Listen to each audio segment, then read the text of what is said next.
Israel के 21 Merkava tank उड़ा दिए गए। टोटल 87 हमले किए गए थे। और सबसे बड़ी बात यह है कि हिजबुल्लाह और ईरान अब मिलकर के जिस तरीके से हमले कर रहे हैं, ये अभी तक के इतिहास में सबसे ज्यादा हमले हैं। और सबसे बड़ी बात यह है कि अभी 2 दिन के बाद में ये जंग एक नेक्स्ट लेवल पर जाने वाली है। और उससे पहले आज भी जो हमले हुए हैं वो सबसे ज्यादा हमले हैं। 72 हमले अकेले हिजबुल्लाह की तरफ से किए गए हैं इजराइल के ऊपर। कुल मिलाकर के ईरान और हिजबुल्लाह की तरफ से तकरीबन 300 हमले एक दिन के अंदर किए गए हैं। और इसमें खबर यह है कि 21 मरकवा टैंक तबाह हो गए। इनमें मिलिट्री बुलडोजर्स थे, मिलिट्री इन्वेंट्री व्हीकल्स वो थे, उनको निशाना बनाया और ये उड़ गए हैं, तबाह हो गए हैं। अब आप देखिए कि कितनी बड़ी संख्या में वहां पर सैनिकों की मौत हुई होगी, लेकिन इजराइल इस बात को स्वीकार नहीं करेगा। और दूसरी तरफ खबर यह है कि 13 अमेरिकी बेस पर, 13 अमेरिकी ठिकानों के ऊपर हमला हुआ है। और ये हमला होने के बाद में अब न्यूयॉर्क टाइम्स में वहां पर खबर छप रही है कि 40,000 के करीब अमेरिकी सैनिक वो इधर उधर कहीं ना कहीं छिपे हुए हैं। उस पर भी बात करेंगे। देखिए, सबसे बड़ी बात यह है कि इस वक्त में जिस तरीके से हमले हो रहे हैं, निश्चित तौर पर ये ईरान के लिए जो अभी हमला होना है, या फिर यूं कहें कि ये बिल्कुल तय हो चुका है कि ये जंग नेक्स्ट लेवल पर जानी है, उससे पहले ये उसकी ताकत दिखाने का काम कर रहे हैं। सबसे पहले आप अपनी स्क्रीन पर देखिए, ये टाइम्स ऑफ इंडिया की खबर है। 87 स्ट्राइक की गई है और इन 87 स्ट्राइक्स में 21 मरकवा टैंक्स हिजबुल्लाह की तरफ से उड़ा दिए गए हैं। तेल अवीव हेडक्वार्टर वहां पर टारगेट किया गया। दो बड़ी बातें यहां पर निकल करके सामने आ रही हैं कि हिजबुल्लाह की तरफ से प्रोपेल्ड रॉकेट उनका इस्तेमाल किया गया है। और यह भी कहा जा रहा है कि ईरान और हिजबुल्लाह, उन्होंने जो अपने हमलों की फ्रीक्वेंसी थी उसको बढ़ा दिया है और हर दूसरे तीसरे घंटे में लगातार हमले हो रहे हैं। यानी वो 2-2, 4-4, 5-5 हमले कर रहे थे और अब हर दूसरे घंटे में, हर घंटे में जो है हमले हो रहे हैं। यानी वो चैन से बैठने नहीं दे रहे। 24 घंटे अब हमले जारी हैं। 21 टैंक वो उड़ा दिए गए हैं और इसमें मिलिट्री बुलडोजर है, इन्फेंट्री व्हीकल्स हैं जिनको उड़ाया गया है। और इसमें 2 डीएन बुलडोजर और 4 हेमवी ये इसमें शामिल है जिनको खत्म किया गया है। 21 में से 10 पूरी तरह से खत्म हो गए हैं, ये भी रिपोर्ट्स निकल करके सामने आ रही है। और काफी को भारी नुकसान हुआ है, ये भी साफ हो रहा है। अब यानी 21 में भी अगर आप 3-3, 4-4 भी अगर सैनिक मान लीजिए कि एक टैंक में होंगे, तो तकरीबन 40-50 सैनिक वो मारे गए हैं कम से कम, मिनिमम। और बाकी जहां पर और हमले हुए हैं और बाकी जो और टैंक्स नष्ट हुए हैं, वहां पर भी कुछ न कुछ सैनिकों की मौत हुई होगी। तो एक बड़ा, एक तरीके से आप ये कहिए कि इजराइल को झटका है ये। और इजराइल को जिस तरीके से हिजबुल्लाह और ईरान मिलकर के नुकसान पहुंचा रहे हैं, हालांकि वैसे तो हिजबुल्लाह और ईरान का एक तरीके से संबंध है वो बहुत पुराना है। और इसीलिए जो हम 15 सूत्रीय मांग देख रहे हैं उसमें यह कहा जा रहा है कि इजराइल हिजबुल्लाह के ऊपर लेबनान में हमले नहीं करेगा, ये ईरान की तरफ से मांग की गई। ये सब इसीलिए है क्योंकि लगातार हमले हो रहे हैं और बीते 15 दिनों में जो हमले हुए हैं उनमें से आज का हमला सबसे जोरदार था। और अब ये डबल, पूरी तरह से डबल एक तरीके से वहां पर लेबनान से हिजबुल्लाह का अटैक होता है और इधर ईरान का हमला होता है। डबल अटैक इजराइल के ऊपर हो रहे हैं, ये भी पूरी तरह से साफ है ये। और सबसे बड़ी बात यह है कि अमेरिकी सैटेलाइट कंपनियां, उनको मना किया गया है। अमेरिका की सरकार की तरफ से अमेरिकी सैटेलाइट कंपनियों को मना किया गया है और कहा गया है कि आप किसी तरीके की कोई तस्वीर जो एचडी फोटोज होती हैं वो शेयर नहीं करेंगे। यानी जमीन पर कितना नुकसान हुआ है, किस एयरबेस पर कितना नुकसान हुआ है, गल्फ देशों के अंदर से जो फोटोज जाती थी उन पर अब रोक लगा दी गई है। और वो 10-10, 15-15 दिन बाद का डाटा जो है वो दे रहे हैं। यानी 11 तारीख का डाटा वो आज मिलेगा, इस तरीके से जो डाटा लेट मिल रहा है। 15-15, 20-20 दिनों के अंतराल से जो डाटा मिल रहा है। अब डाटा जो है वो रेगुलर वहां पर नहीं मिल रहा है। पहले रोजाना डाटा जो है मिल जाता था, रोजाना पता चल जाता था कि कहां पर क्या हुआ है। और अमेरिका ने अब अमेरिकी सैटेलाइट कंपनियों के ऊपर पूरी तरह से रोक लगा दी है कि आप रियल टाइम डाटा शेयर नहीं करेंगे, रियल टाइम फोटोज वो शेयर आप नहीं करेंगे। गल्फ रीजन के अंदर जहां जहां पर अमेरिकी बेस है, जहां जहां पर नुकसान हुआ है, वहां पर आप नहीं करेंगे। न्यूयॉर्क टाइम्स की एक रिपोर्ट है और जिसमें कहा गया कि 40,000 अमेरिकी सैनिक वो छुपे हुए हैं।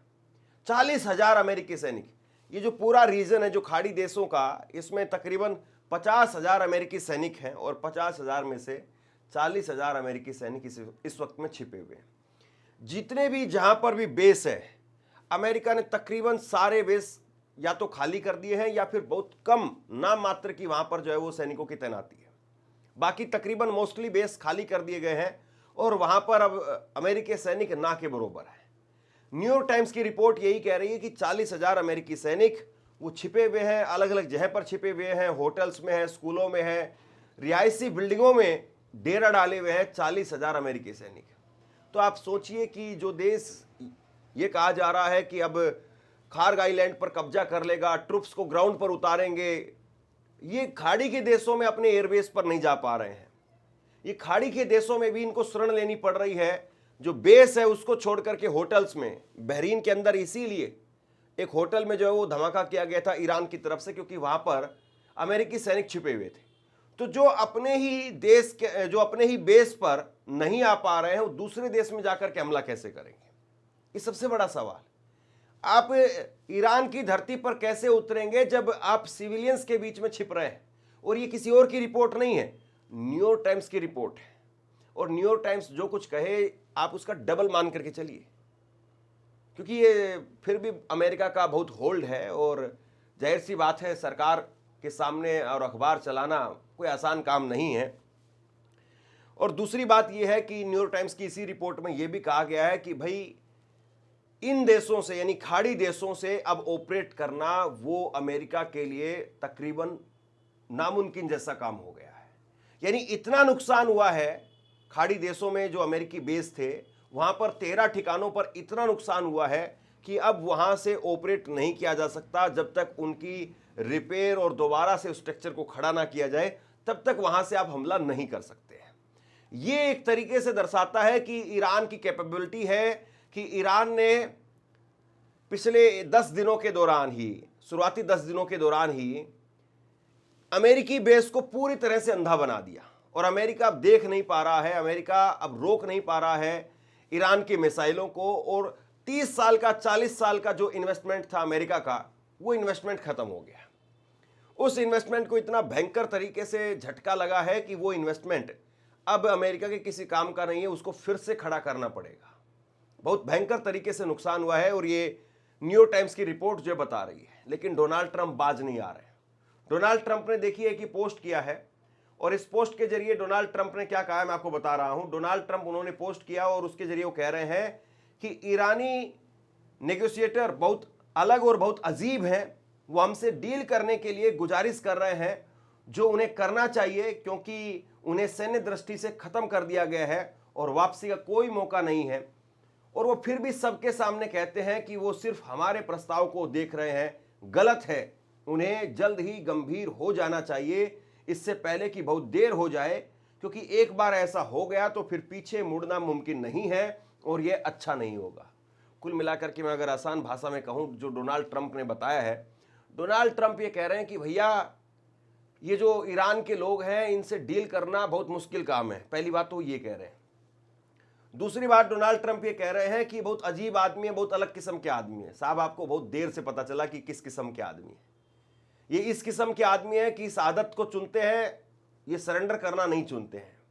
ये खामेनेई वो चाहते तो अपने पता नहीं कौन से बंकर में जाकर के छुप जाते कि आप B-2 बॉम्बर विमान से भी अगर बम डालते तो भी कुछ नहीं होता, लेकिन वो फिर भी ऊपर थे।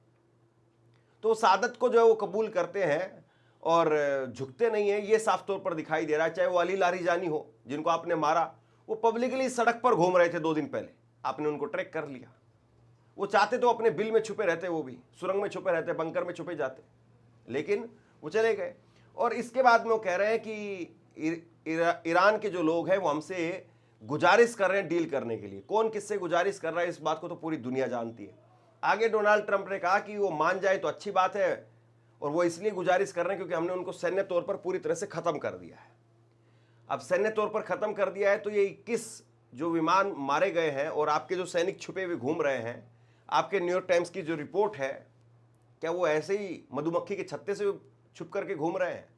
और इसके बाद में वो कह रहे हैं कि हमने उनको प्रस्ताव दिया है, उस प्रस्ताव पर वो मान जाएं, वरना फिर बहुत मुश्किल हो जाएगी, फिर वापस मुड़ना जो नामुमकिन हो जाएगा। ये डोनाल्ड ट्रंप की तरफ से कहा गया है। साहब, कौन मुड़ना चाहता है और कौन मोड़ना चाहता है और कौन ये सीज फायर के नाम पर छुरा घोंपने का काम कर रहा है, डबल मीनिंग कौन जो है इस लड़ाई को लेकर के चल रहा है और कौन जो है वो किसके किलिंग जोन में जाकर के फंसेगा, ये तो वक्त बताएगा। ये वक्त बताएगा कि अमेरिका कहीं ऐसा ना हो कि जिसको ये कह रहा है कि ईरान की हमने सैन्य क्षमता खत्म कर दी है और कल को ये खार्ग आइलैंड पर जाएं तो वहां एक ऐसे किलिंग जोन में जाकर के फंस जाएं कि वहां से लौटना फिर इनके लिए असंभव हो जाए। ये बहुत बड़ा सवाल है इस वक्त में। और सबसे बड़ी चीज ये है कि जिस तरीके से मौजूदा वक्त में जब इनकी धमकियों के बावजूद, इनके समर्पण के बावजूद, इनके सरेंडर के प्रस्ताव के बावजूद ईरान की तरफ से रत्ती भर भी किसी प्रकार का कोई कंसेशन नहीं दिया जा रहा, यानी ईरान रत्ती भर भी जो है वो पीछे हटने के लिए तैयार नहीं है। ये खबरें निकल करके सामने आ रही हैं कि अमेरिका ने अपना एक प्रस्ताव पाकिस्तान भेजा और पाकिस्तान के जरिए वो प्रस्ताव ईरान गया है, लेकिन ईरान ने अपनी बातें कह करके और उस पर पल्ला झाड़ दिया है। ईरान उस पर आगे आने के लिए तैयार नहीं है और अभी भी किसी प्रकार से कोई भी जो है वो आप ये कहिए कि कोई संकेत नहीं मिल रहे हैं किसी भी प्रकार से कि यहां पर सीज फायर हो सकता है। अब तो दो ही बातें यहां पर साफ तौर पर दिखाई दे रही है, या तो डोनाल्ड ट्रंप कल 5 दिन जब पूरे हो जाएंगे तो उसके बाद में हमला शुरू करेंगे, या फिर डोनाल्ड ट्रंप अगर उनको पूरा समय नहीं मिल पाया है जो तैयारी के लिए, जो 3000 ट्रुप्स को भेज रहे हैं, कहीं पर 3000 का जिक्र है, कहीं पर 7000 का जिक्र है, जिस ट्रुप्स को भेज रहे हैं अगर उसमें देरी है तो हो सकता है कि वो और 48 घंटे का एक अल्टीमेट और दे दें कि मैं 48 घंटे के बाद में ऐसा करने वाला हूं। लेकिन खार्ग आइलैंड वो एक तरीके से आप यूं कहिए कि ईरान के लिए जीने और मरने का सवाल है और ईरान खार्ग आइलैंड पर किसी तरीके से भी कॉम्प्रोमाइज करने के लिए तैयार नहीं है। यह बात बिल्कुल पूरी तरह से साफ हो गई है, बिल्कुल पूरी तरह से बात बिल्कुल साफ हो चुकी है कि खार्ग आइलैंड पर हम कॉम्प्रोमाइज नहीं करेंगे। अगर खार्ग आइलैंड हमने दे दिया तो इसका मतलब यह है कि यह खार्ग आइलैंड एक शुरुआती कदम होगा और यहां से ये बैठ करके पहले तो आर्थिक तौर पर कमर तोड़ देंगे ईरान की और उसके बाद में यहीं से बैठ करके लगातार मिसाइलें दागेंगे और फिर बहुत मुश्किल हो जाएगा ईरान को संभालना। अब खार्ग आइलैंड को लेकर के खबरें यह भी चल रही है कि ईरान ये भी कर सकता है कि अपना एक प्लान, दूसरा प्लान बी जो है वो लागू कर दे और प्लान बी ये रहेगा कि अगर खार्ग आइलैंड को ईरान बचा नहीं पाया तो हो सकता है कि खुद ही खार्ग आइलैंड को उड़ा दे। यानी अगर हम नहीं खा पाए तो तुम्हें भी नहीं खाने देंगे, हम तो डूबेंगे सनम लेकिन तुम्हें भी ले डूबेंगे। उस वाली स्थिति में भी ईरान जा सकता है और ईरान हो सकता है कि खार्ग आइलैंड को खुद ही तबाह कर दे ताकि वो अमेरिका के भी किसी काम का ना रहे। अमेरिका चाहता है कि वहां पर बैठ करके उसको कंट्रोल कर लिया जाए और उसको कंट्रोल करके वहां से जो है पूरे एनर्जी सेक्टर को अपने मुट्ठी में ले लिया जाए और पूरी दुनिया को फिर अपनी उंगली के इशारे पर नचाया जाए। लेकिन अगर ईरान ने उसी को खुद से उड़ा दिया, माइंस लगा करके अगर खुद ही उड़ा दिया, तब आप क्या करेंगे? आपके सामने फिर वही चुनौती खड़ी हो जाएगी। और सबसे बड़ी बात यह है कि ये युद्ध एक ऐसे मुआयने पर आकर के खड़ा हो गया है जहां पर पूरी दुनिया को सीधा असर पड़ रहा है और आगे बहुत भयंकर पड़ने वाला है। अगर किसी सड़क के ऊपर भी कहीं पर दो गुटों की आपस में मारपीट होती है, दो गाड़ियों की आपस में टक्कर होती है, तो वहां पर जाम खुलवाने में घंटों लग जाते हैं। दोनों तरफ कई कई किलोमीटर लंबा जाम लग जाता है। उस जाम को खुलवाने में कई घंटे लग जाते हैं, दिन भी लग जाते हैं। अगर मान लीजिए कि किसी नेशनल हाईवे पर कोई बड़ा एक्सीडेंट हो जाए और कोई नेशनल हाईवे जो 5 मिनट के लिए भी नहीं रुकता था, वो नेशनल हाईवे मान लीजिए कि 2 दिनों तक बंद रह गया है, तो फिर उसके बाद में अगर उन गाड़ियों को काट करके किसी तरीके से हटा दिया जाए वहां से क्रेन वगैरह की मदद से, तो भी उसके बाद में कई किलोमीटर और 2 दिन लग जाते हैं ट्रैफिक को नॉर्मल होने में।